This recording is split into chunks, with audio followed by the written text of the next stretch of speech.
Hi, Namaste. Welcome back to Manorama Biology. Now onwards I want to change my channel as Manorama Biology. Today's topic is breathing and its mechanism. Let us know about the mechanism of breathing. Already we know what is called breathing. Breathing is a process of inhaling and exhaling. So,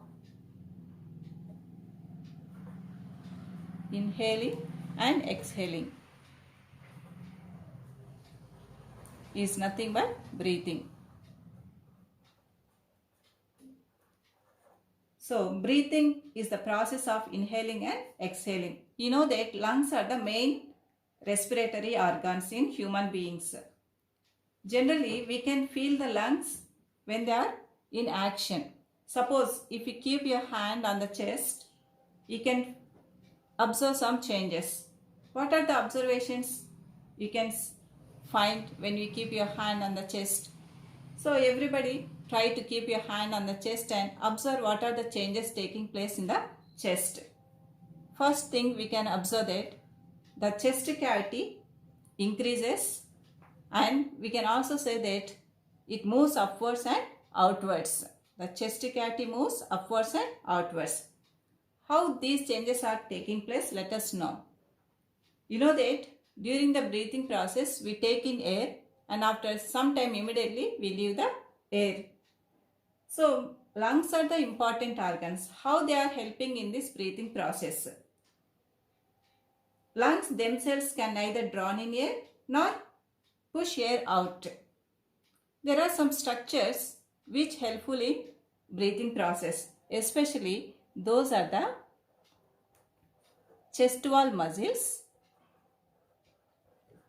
and next one it is the diaphragm.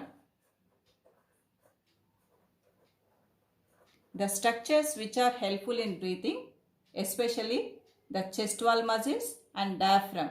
These two play a very important role in the breathing process. Now let us know what is this chest wall made up of. This chest wall, suppose if you observe here, this is the chest wall.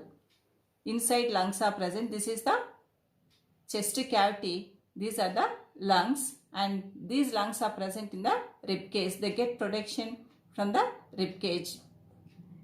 So here chest wall is made up of chest wall muscles, ribs and skin. You can see these are the ribs, and also these are the chest wall muscles, and these are covered by skin. So we can say chest wall is made up of ribs, chest wall muscles and skin.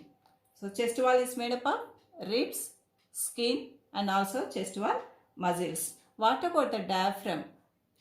You can observe here the red structure here, that is nothing but diaphragm. Diaphragm, it is a flexible, flattened structure. Diaphragm, it is a flexible, flattened structure. It also plays very important role in the breathing process. Later we will discuss about that.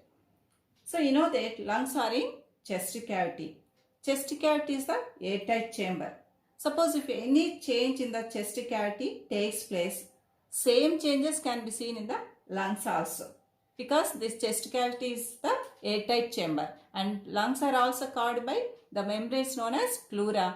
So between the pleura, the cavity is called as pleural cavity. It is filled with the pleural fluid. So any change in the chest cavity, it causes the same changes in the lungs. Now let us see how the ribs are helpful in the breathing process.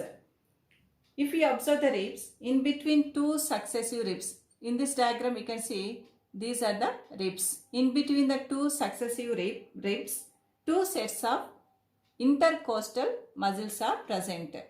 So there are two sets of intercostal muscles. Two sets. Inter means between, costa means ribs. So in between the two successive ribs, there are two sets of intercostal muscles. Those are external intercostal muscle, external intercostal muscle, and internal intercostal muscle. External intercostal muscle and internal intercostal muscles. So here you can see these are the external intercostal muscles. These are the internal intercostal muscles. Now let us see the mechanism of breathing. So let us see what happens during the inspiration, how the air is entering into the lungs. Inspiration, it is nothing but inhalation. So some changes are taking place in the inhalation process. Now let us see how the air enters. So generally during the inhalation process, the external intercostal muscles, they contract. So when these external intercostal muscles, they contract, they pull the ribs upwards and outwards. They pull the ribs outwards and upwards. The first change, if you observe in this table, external intercostal muscles, they contract. So what happens to the rib cage? Rib cage moves upwards and outwards. And also you can observe here, generally the diaphragm is in dome shape. But during the inspiration time, during the inhalation, the diaphragm which is in the dome shape, it gets flattened. So when it gets flattened, what happens? The chest cavity volume increases. So here it is a thoracic or chest cavity. When the diaphragm gets flattened, this dotted line indicates the diaphragm. So when it gets flattened, the chest cavity volume increases. So when the chest cavity volume increases, the volume of the lungs will also increase. When the volume increases, what happens? The pressure decreases. When the pressure decreases, the outside air rushes into the lungs. So these are the changes taking place in the inspiration process. Once again I will repeat. During the inspiration, external intercostal muscles contract. So the rib cage move upwards and outwards.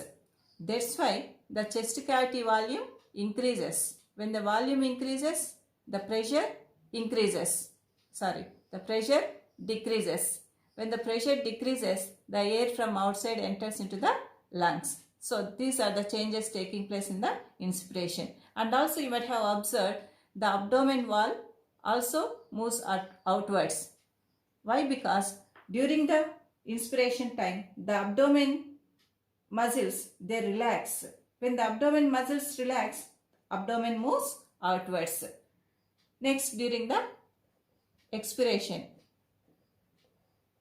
During the expiration, what happens? That is exhalation. What happens? What happens to the external intercostal muscles? During the expiration time, external intercostal muscles, they relax. Internal intercostal muscles contract. So when the internal intercostal muscles contract, what happens? The rib cage comes to its original position. That means it moved downwards and inward. And also the chest cavity volume decreases and the pressure increases. So at the same time, the abdominal muscles, generally they will contract. So abdominal muscles, when they contract, this flattened diaphragm, it gets dome shape. So when the diaphragm gets dome shape and the rib cage comes to its original position, pressure increases inside. That pushes the air outside. So like this, expiration process takes place. So you can see the differences between inspiration and expiration in this table. So diaphragm contracts and flattens downwards, whereas in expiration relaxes and moves upwards and gets dome shape. External intercostal muscles, they contract, whereas in expiration they are relaxing. Internal intercostal muscles, they relax during the inspiration. During the expiration they contract. Rib cage during the inspiration move upwards and outwards. During the expiration move downwards and inward. So during the resting time, the breathing rate will be slow and shallow. During the exercise, it is faster and deeper. One more point, rate of breathing changes according to need of oxygen to cells and remove of carbon dioxide. whenever carbon dioxide amount is increased in the blood, in order to remove this carbon dioxide, we have to take or we have to supply more oxygen. Next, factors affecting the respiration.